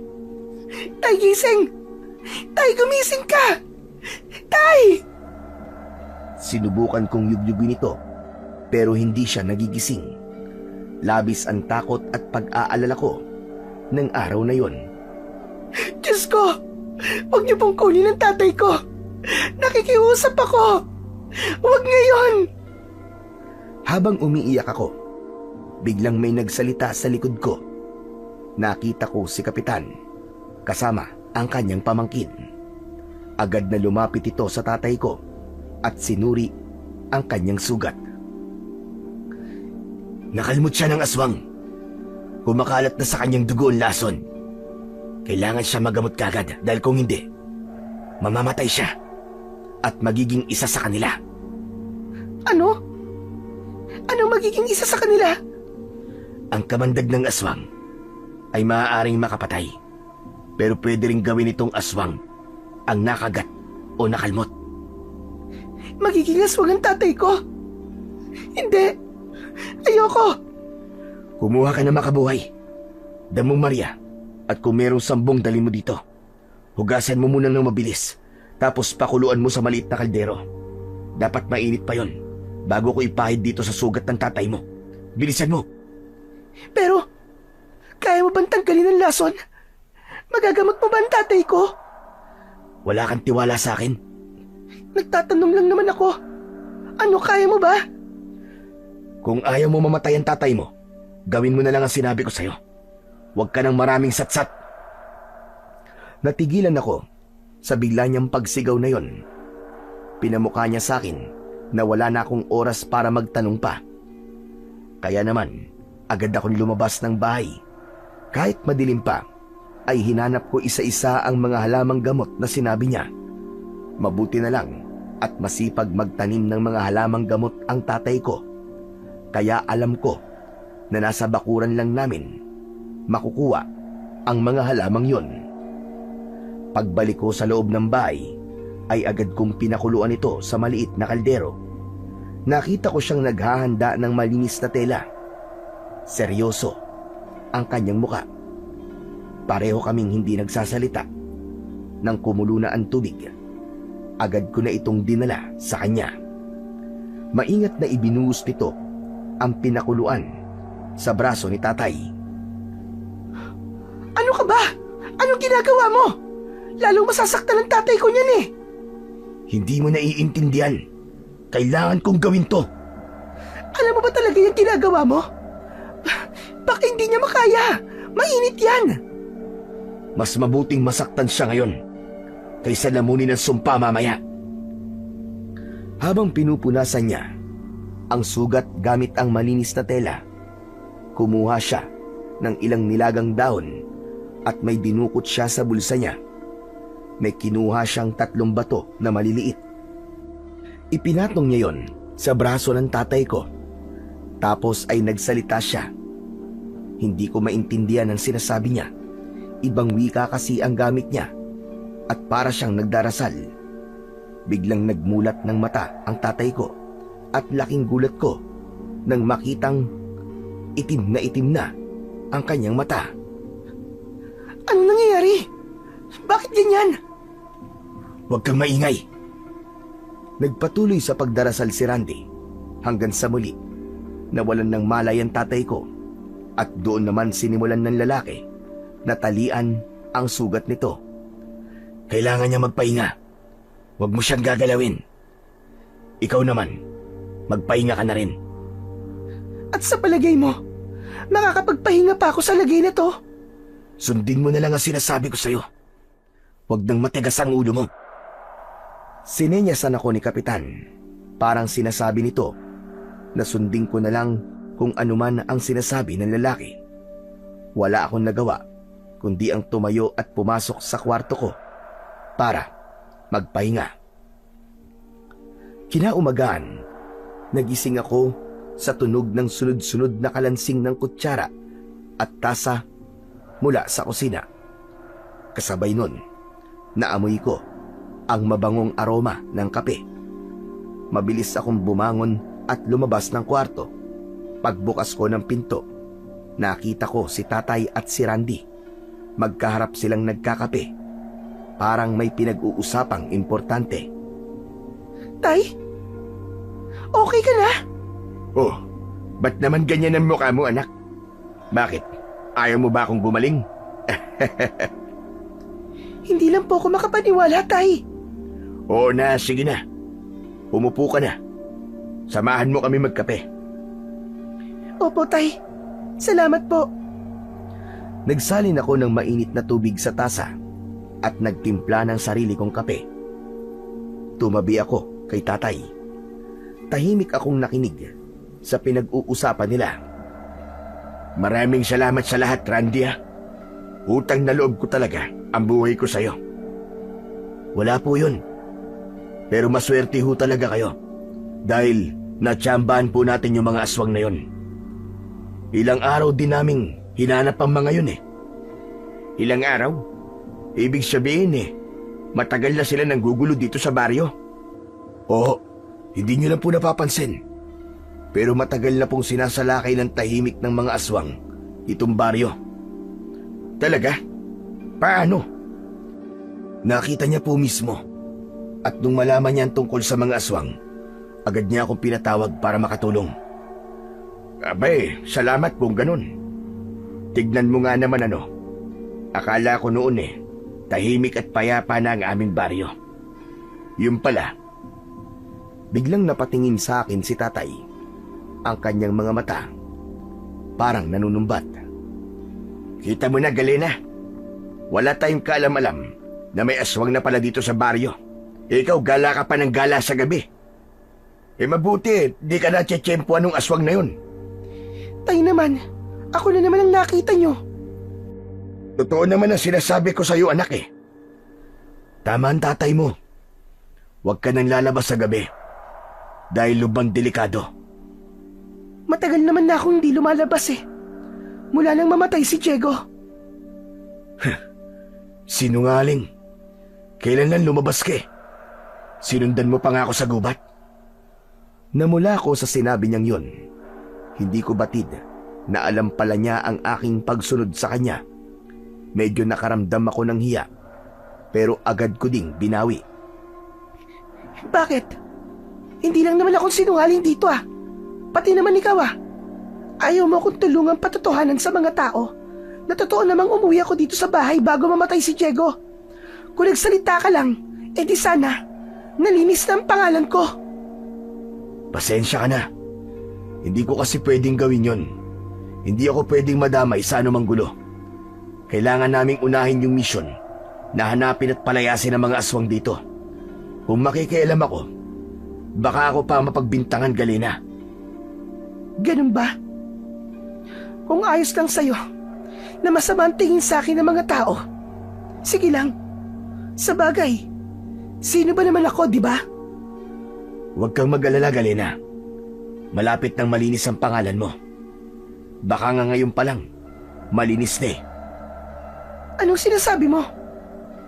Ang sinasabi ko, hindi na naituloy ni Randy ang kanyang sasabihin nang biglang nagsidatingan ng mga tao sa bahay namin. Lahat sila nakikiusyoso at inaalam kung totoo bang inatake kami ng mga aswang. Nang makita nila ang itsura ng bahay namin at ang mga sugat ni tatay, lahat sila natakot at nag-alala. Aba, kung ganon, ay hindi talaga ikaw ang pumatay sa aking anak. Hindi ka aswang. Aling Marites naman, talaga bang iniisip niyong aswang ako? Sinabi ko na po sa inyo, hindi ako ang pumatay kay Diego. Oo, tama ka. Ngayon alam na natin na may gumagalang ang aswang dito sa baryo. Kailangan may gawin tayo. Hindi pwedeng pabayaan na lang natin. Huwag nating hayaang maulit ang nangyari sa anak ko at kina Galena. Mga kababaryo, kailangan natin panagutin ang mga aswang na yon. Tama ho kayo. Pero kailangan natin magplano. Hindi basta-basta ang mga kalaban natin. Kailangan natin ng mga armas. Sumang-ayon silang lahat kay Randy. Nagkaroon ng konting pagpupulong. Nang matapos na ang pag-uusap, ay nagsiuwian na ang mga tao. Naiwan kaming dalawa ng binata at lumipat sa labas ng bahay. Umupo kami sa ilalim ng puno. Randy, pwede ba ako magtanong? Ano ba kasing ginagawa mo sa gubat? Nagpunta ako sa gubat dahil doon ko pinapadalisay ang mga anting-anting ko. Kung hindi ko gagawin yon, mawawala ng bisa ng mga bato. Talaga? Pasensya ka na Nagkamali ako sa paghusga. Akala ko, Isa kang masamang nilalang. Ayos lang. Wala kang dapat na ihingi ng pasensya. Sa nangyari kay Diego, sino ba naman ang hindi matatakot, di ba? Basta, salamat sa pagliligtas sa tatay ko. At sa akin. Walang anuman yung Galena. Pero may gusto kong sabihin sa'yo. Ano yun, Randy? Gusto kong sabihin na kahit anong mangyari, piliin mo sana palagi ang tama. Huwag mong hahayaan na lamunin ka ng dilim, Galena. Teka, ano bang ibig mong sabihin? Wala. Basta tandaan mo lang yon. Ngumiti sa akin si Randy, pero halatang may itinatago sa mga ngiti niya. Sige na, uwi na muna ako. Mamayang tanghali babalik kami dito nila Kapitan para tulungan ang tatay mo na maiayos tong bahay niyo. Oo. Sige, ingat ka. Salamat ulit. Ikaw rin. Tahimik na naglakad si Randy papalayo. Wala akong nagawa kundi mapatingin sa kanya. May kakaibang kaba sa dibdib ko at paulit-ulit kong inisip ang sinabi ni Randy. Maya-maya pa ay napatingin ako sa kalsada. May nakita akong gumalaw sa likod ng isang puno. May lalaking lumabas mula doon at nagulat ako nang makilala ko siya. Sinenyasan niya akong lumapit. Bahagya akong umiling, pero kalaunan sumunod din ako sa kanya. Daan-daan siyang naglakad. Nakasunod ako sa kanya hanggang sa makapasok kami sa loob ng gubat. Ba't ba ang tagal-tagal mo bago sumunod dito? Diba sinabi ko naman sa'yo na kailangan natin magkita bago ang bilog na buwan para maihanda ka na sa gagawing ritual? Hindi na ako tutuloy, ayoko na. Huwag na nating ituloy ang kasunduan. Hindi na ako payag. Anong sinasabi mong hindi ka napayag? Hindi pwede ang Galena. Kailangan mong tumupad sa usapan. Kailangan ka ng grupo namin. Muntik nang mapatay na mga kasamaan mong tatay ko, Lando. Sino bang matutuwa sa ginawa niyong pagsalakay sa amin kagabi? Mahal, ginawa lang namin yun para masiguro na matutuloy na ang ritual mamayang gabi. Pagkatapos nun, magiging maayos ng lahat. Magiging makapangyarihan na tayo, Galena. Lando, ang gusto ko lang noon ay ikaw at ako. Yung meron tayong normal na buhay. Pero iba na ngayon. Iba na. Natatakot ako, Lando. Hindi ko alam kung anong klaseng buhay ang maibibigay mo sa akin dyan sa loob ng gubat. Hindi pwede, Galena. Marami na akong isinakripisyo para sa'yo. Hindi mo ako pwedeng basta talikuran. Alam mo kung gaano kahalaga ang ritual na to para sa amin. Para sa akin. Hindi ako aswang, Lando. Ayoko maging isa sa inyo. Huwag mo akong subukan, Galena. Pinatay ko si Diego para sa'yo. Ipinagtanggol kita sa manyakis na lalaking yon. Ginawa ko ang lahat para maprotektahan ka. Tapos ito lang ang gaganti mo. Ikaw ang pumatay kay Diego? Oo, ako nga. At yun din ang gagawin ko sa lalaking kausap mo kanina. Alam kong may kinalaman siya sa kung bakit nagbago ang isip mo. Wag mo siyang sasaktan. Sinasabi ko na nga, be. Gusto mo siya, no? Hindi, Lando. Hindi ganun yun. Anak ng putya. Kung hindi ka sasama ng maayos sa akin, kukunin kita ng sapilitan. Bigla akong hinawakan ni Lando at hinila. Kahit magsisisigaw ako, hindi niya ako pinakawalan. Naglakad kami sa madilim at makapal na bahagi ng gubat. Malakas siya. Hindi ko kayang kumawala. Pagkalipas ng ilang sandali, ay nakarating na kami sa isang parte ng gubat kung saan naroon ang malaking bato na nakita ko sa panaginip ko. Maya-maya pa, may 3 lalaki ang agad na lumapit sa akin at binuhat ako. Inilagay nila ako sa ibabaw ng malaking bato. Tapos ay tinalian ang aking mga kamay at paa. Napapikit ako sa sakit. dahil sa higpit ng pagkakatali ng lubid. Mamayang gabi, mangyayari na ang ritual. Kapag natapos na, tayo na ang magiging pinakamalakas na nilalang, Galena. Hindi, Lando. Hindi ako papayag sa gusto mo mangyari. Pakawalan mo ako dito. Matagal ko nang pinagsisisihan ang pagpayag ko sa kasunduan nating yon. Hindi mo alam kung gaano ko gustong kalimutan ang lahat. Ilang buwan na akong halos malunod sa alak, sa takot, sa konsyensya. Kaya ngayon nakikiusap ako. Palayain mo na ako. Ayokong maging isa sa inyo. Ayokong maging kasangkapan ninyo. Napatigil si Lando. Dahan-dahan siyang lumapit sa akin. Nakita ko ang pag-igting ng kanyang mga panga. Halatang nagpipigil siya ng galit. Parang awa mo na, Lando. Kung talagang mahal mo ko, kung talagang importante ako sa'yo, pakiusap. Pakawalan mo na ako dito. Hayaan mo na ako. Tumahimik ka! Sinipa niya ang bato. Nanginginig siya sa galit. Traidor ka! Wala ka ng silbi sa akin, Galena. Sisiguraduhin ko mamayang gabi, mamamatay ka kapag natapos na ang ritual. Ang laman mo, pagpipiestahan namin mamayang gabi. Wag. Wag. Maawa ka. Tumawa siya ng malalim. Yung tawa bang nakakatindig ng balahibo. Sa paligid ay nagsimula ng magsilapitan ang mga kasama niyang aswang. Nakatingin silang lahat sa akin. Naglalaway, parang mga gutom na hayop na matagal nang hindi nakakakain. Mabilis na lumipas ang oras.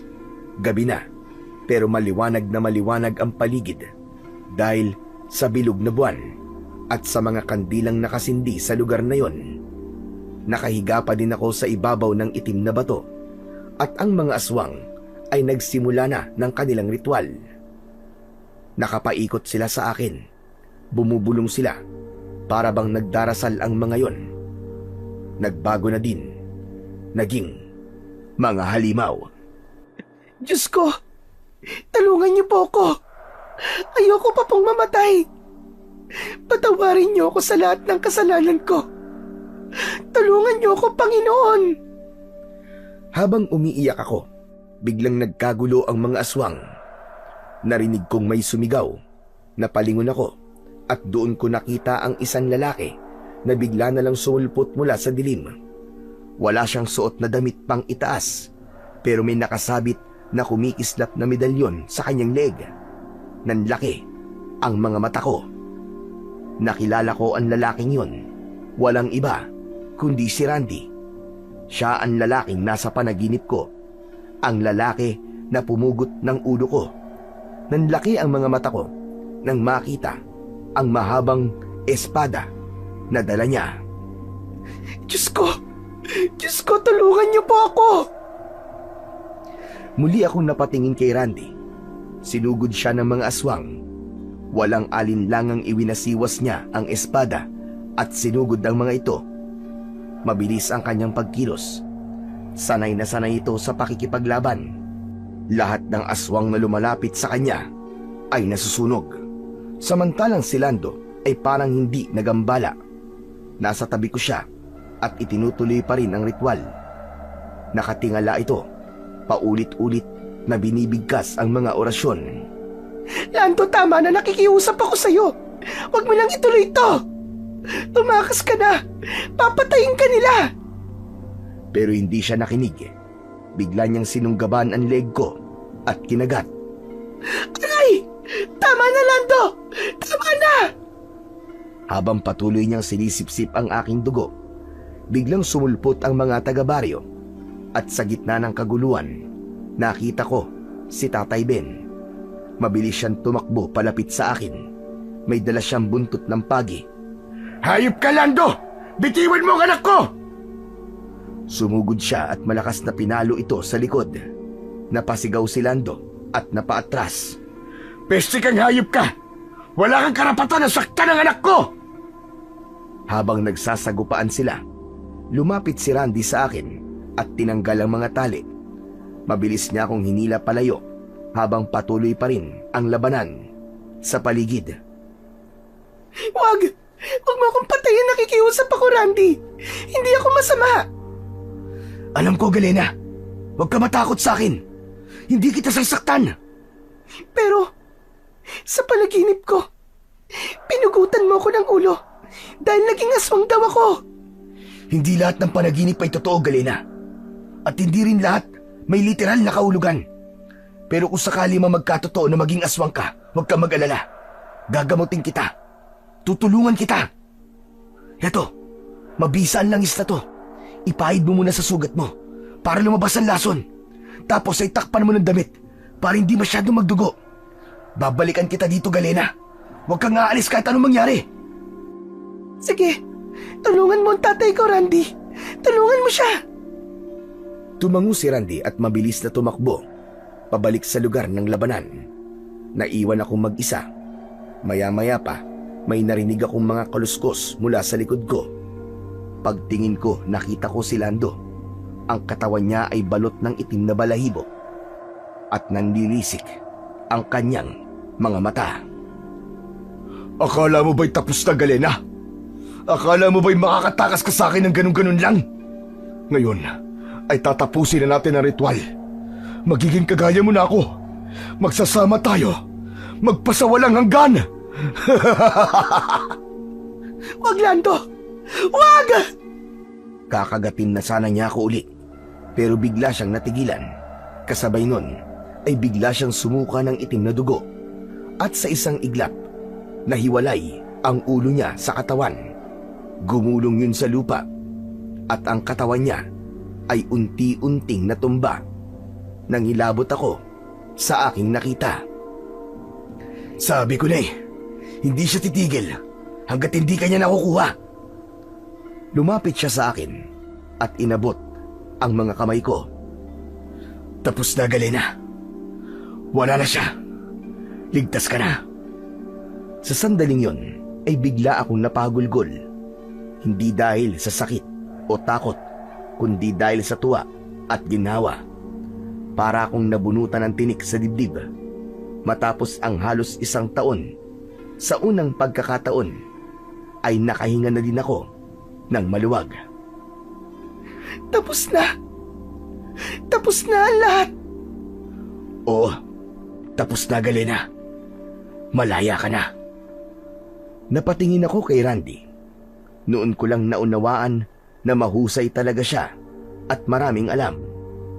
Walang sikretong na itatago sa kanya. Pero Randy, paano mo nalaman? Nung una kitang nakita, alam ko na, Galena. Nahulaan ko na kung ano mangyayari sa'yo. Hindi rin aksidente ang pagkakaligtas namin sa'yo kagabi. Sadyang nakasubaybay ako sa inyo ng ilang gabi na. Alam ko na may mangyayaring isang masamang sumpa.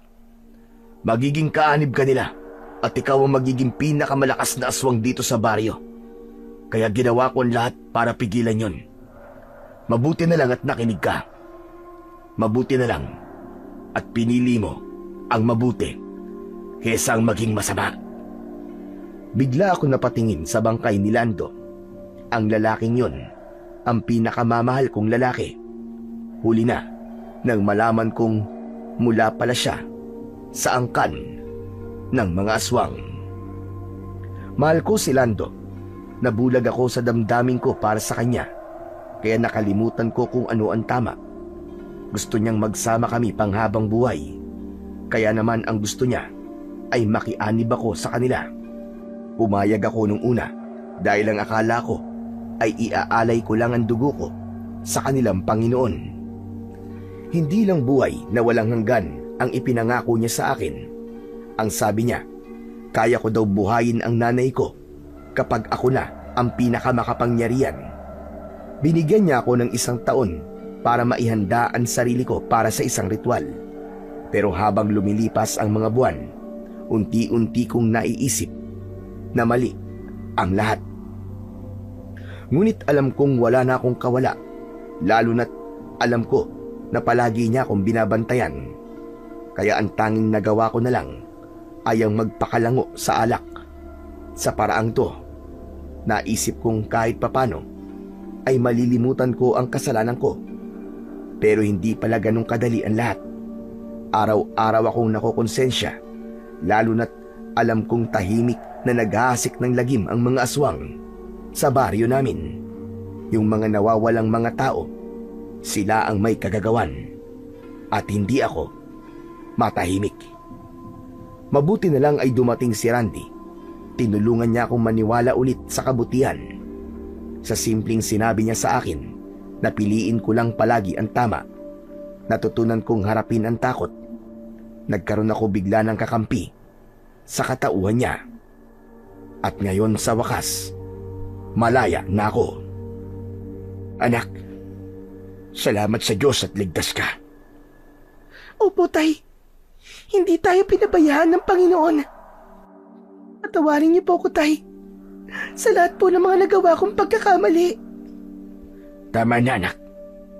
Huwag mo nang isipin yun. Tapos na yun. Ang mahalaga, buhay tayo. At pwede tayong magsimula ulit. Tumango ako at muling niyakap ang tatay ko. Tama siya. Pwede kaming magsimula ulit ng panibagong buhay. Lumipas ang maraming taon. Si Randy at ako ang nagkatuluyan. Nagpakasal kami at biniyayaan ng 3 anak. Ang panganay namin ang nakitaan namin ng mukhang susunod sa yapak ng kanyang ama. Mahilig ito sa orasyon, sa mga anting-anting, at palagi itong sumasama kay Randy sa gubat kapag pinapadalisay nito ang mga agimat at bato. Bilang magulang, hindi ko siya pinigilan. Alam kong para sa kabutihan ang kanilang ginagawa. Sa ngayon ay masaya ko kasi marami akong natutunan. Ang lahat ng hirap, lahat ng sakit, lahat ng pinagdaanan ko ay may dahilan pala. At yun ay para maranasan ko ang ganitong buhay. Payapa, totoo, at punong-puno ng pag-asa at pagmamahal.